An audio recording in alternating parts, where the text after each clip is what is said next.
G'day, it's Cream here on Doesn't Matter again.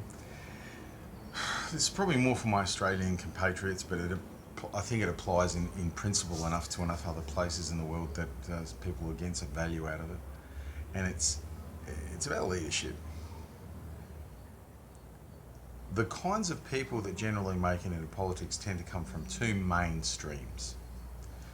And I'm talking about political leadership here, but I will also talk about private leadership in the corporate sector as well. They tend to come from the legal fraternity overwhelmingly. So about 70%, and this is global. In Australia, it's a bit higher than that, but about 70% of political leaders come from the legal fraternity. The rest are largely from the business fraternity, financial industries, bankers, accountants, businessmen, CEOs, former CFOs, so on and so on. So the kinds of people representing us are already not representative of us. They don't come from the worlds we live in. They don't come from the pay brackets we live in. They come from professions that are heavily about curating reality, about strongly adversarial, but also about curating reality, creating arguments so that they control the flow of information, the perception management that goes on within politics and within corporate leadership as well. In the corporate world, you'll find that the disposition is probably more heavily in favour of your sort of commerce and marketing folk. There's still plenty of lawyers there too. It's again the same thing: law and fiscal industries, bankers and so on, who dominate the. You get a few technical people like Steve Jobs and Bill Gates. You get the odd technical person, but generally, as a rule, it's white collar business types who dominate, obviously, private sector, and they're also fairly heavily dominant in the public sector as well, right down even into the administration. So those kinds of people, we could argue all day about, the fact that there are much higher rates of psychopathy and malignant narcissism, and this is well documented amongst those professions. They have the highest rates of psychopathy.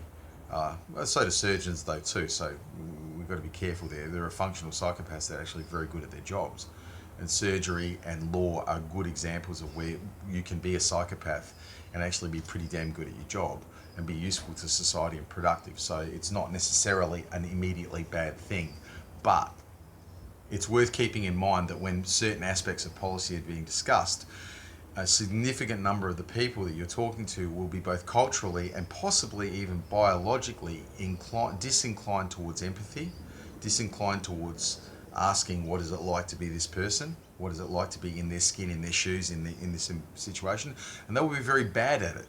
And we've seen that over and over again in politics, that the types of people that we're getting in government, the kinds of people, the kinds of professions that we tend to draw from for government in particular, but also through the very ruthless corporatocracy, they're not the kinds of people who place ethics first, who have a more global aspect or sustainable aspect to their thinking.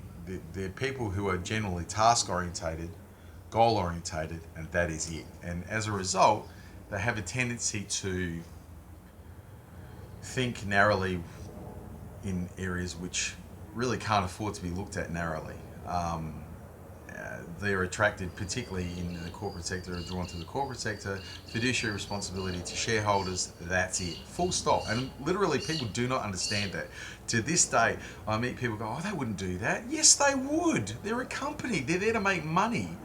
If they can legally break the law, they will. If the fine is less than the cost of operating sound, safe practice, then they will take the fine and keep doing what they're doing.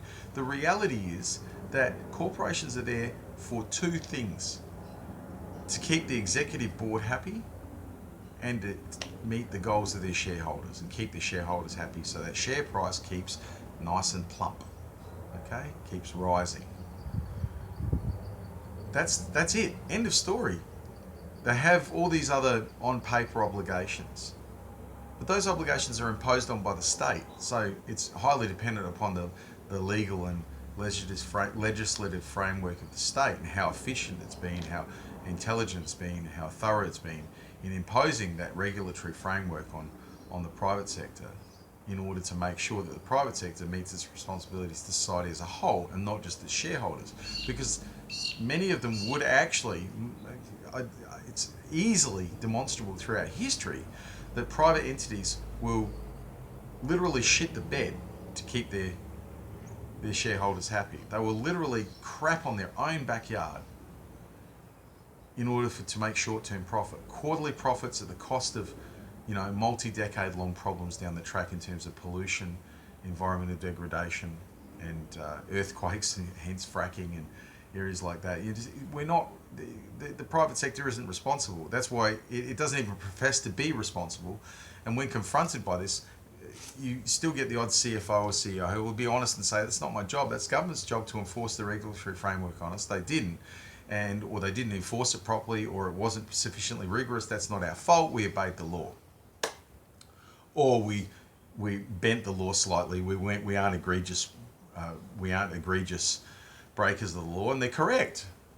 Okay, our political leadership have failed us. They have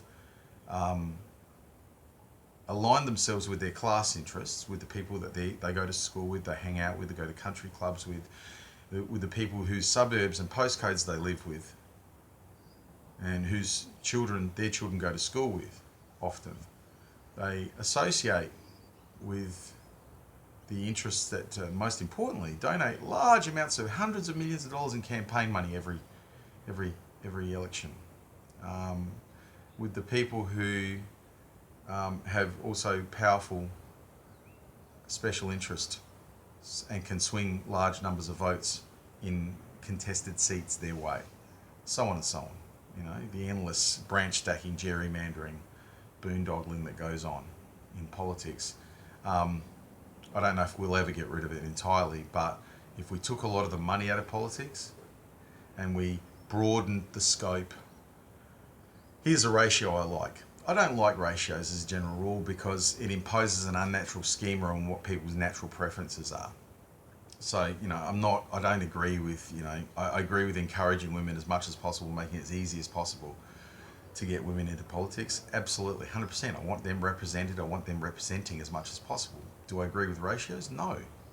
Because I'd rather have, if I'm going to have two contestants for a position, and one is obviously more meritorious and experienced than the other, I don't care whether it's male or female, they get that job.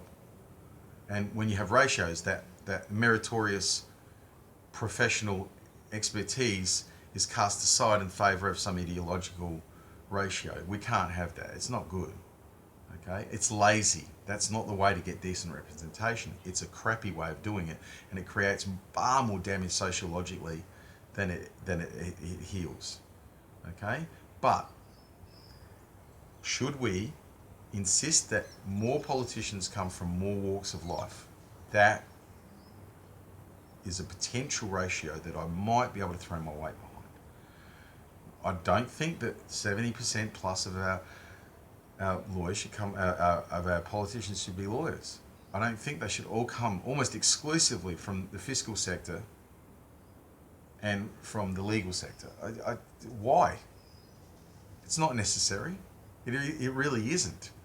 There's loads of people in other forms of academic pursuits who are better qualified, political scientists like myself, who've studied political science for years and years and years. People with economics degrees who've gone out and fostered businesses and have a much better understanding of particularly the coalface nature of the business, not up in the rarefied heights of some Fortune 500 company, but down on the ground with the customers, with the workers in the trenches. So these are the people that we need to push into leadership. We need more of us going into those positions. But here's the clincher. Here's the clincher. Here's where you call me a hypocrite. I don't want to, and you probably don't either. We don't want to do it.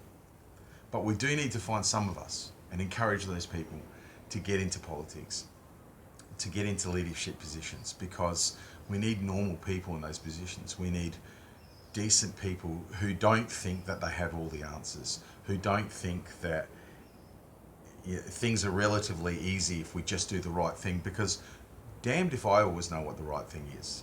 I'm a heavily opinionated person. I like to think I'm well read, but I often don't know what to do. I don't know what to think, and it takes a long time for me to come up with a decent approach to things. And I see people who have definitely given it a lot less thought and time and effort, who are so certain of themselves, and they're in leadership positions, and that scares the bejesus out of me, because they shouldn't be there. The least qualified people often end up in leadership positions, and that's something we need to address in society as a whole, not even just in politics, but everywhere. I've worked in the civil service here in Australia, and I've seen the number of people who get promoted up so they cause less trouble, which is a misnomer in itself. The number of people who don't get promoted because, despite their excellence, despite how well they manage staff, but never get beyond a base supervisory position, is unbelievable. How people get promoted within the public service boggles the mind. Sometimes it's on, and sometimes it's wildly off. And again, we're not advancing the right people into positions. We're not advancing the right mentality. It's not just the right people, because people can change. People can turn into assholes. People can become privileged, entitled. Their egos can blow up. So it's not a fixed state. But by encouraging people with the right attitudes and a broad amount of experience into positions, we create the checks and balances, the natural checks and balances of a healthy group. Is it a healthy group to be 70% lawyers and 25 to 30% business people? Is that a healthy group? Is that a healthy representation for Australia, or for that matter any other country? How can it be? That's insane. We wouldn't think it was healthy in any other situation. Do you want to hang out with 70 lawyers? I've done it. Actually, it was pretty fun. But they were drinking and we were talking about all manner of things, all right? I wouldn't want to spend my life with them, though, because I found there was a high proportion of psychopaths among them, a high proportion of narcissism, a high proportion of ruthless myopia, unforgivingness, just a lot of traits that don't strike me as particularly good for any kind of relationship. There are also some absolutely sterling people amongst them too. I don't know how they survived in that environment, to be honest. The reality is, we need a broad number of people from a broad number of walks of life who disagree with each other to some degree, but can be civil about it. This is what produces a healthy society. It is not healthy to have homogeneity. It is not healthy to have monocultures. It's not healthy to have binarism. Not in a world that is so far, it's never been binary to begin with. It's never been simple to begin with. Our leadership should represent that. And we need better minds in place. We need academics. We need brilliant entrepreneurs. We need smart people rising to leadership. We need to work out ways in which we can encourage them to do so and push them into those positions to make society a better place. And I think sometimes that actually does happen, but it doesn't happen often enough. So I'll do another video, part 2 of this, and I'll be looking at solutions. Now I've raised the issue of leadership and how much of an issue it is.